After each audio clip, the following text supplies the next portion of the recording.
Buonasera e ben ritrovati con l'informazione flash di newsicilia.it. Il governo Meloni ha deliberato la dichiarazione dello stato di emergenza nazionale nei territori della Sicilia, Sardegna e Calabria colpiti dal violento maltempo dei giorni scorsi. Lo stato di emergenza può durare 12 mesi, prorogabile per altri 12 e per fare fronte ai primissimi interventi operati dai sindaci è stata deliberata la somma complessiva di 100 milioni di euro. Fare presto e fare bene, questo l'obiettivo di tutti, ha commentato il ministro per la protezione civile Nello Musumeci.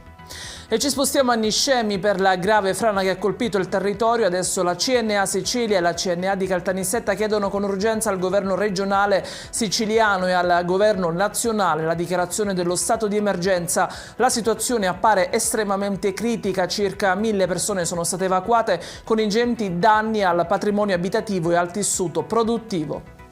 Treni sospesi invece tra le stazioni di Canicattì e Gela a causa di un movimento franoso in località Sant'Oliva lungo la linea ferroviaria Caltanissetta-Siracusa, disposto lo stop alla circolazione per consentire le verifiche tecniche e gli interventi di messa in sicurezza. La cronaca con la Procura di Palermo che indaga su ritardi nei soccorsi denunciati dalla famiglia di Francesco Correnti, morto a 26 anni a seguito di un malore che lo ha colpito in casa. Il ragazzo è deceduto al Policlinico, disposta l'autopsia.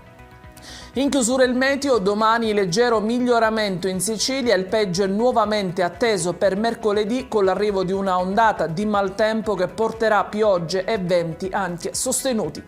Ed è tutto per queste edizioni, vi ricordo come sempre che i dettagli su queste notizie e molte altre li trovate sul nostro sito e sui nostri canali social. Grazie per averci seguito e buona serata.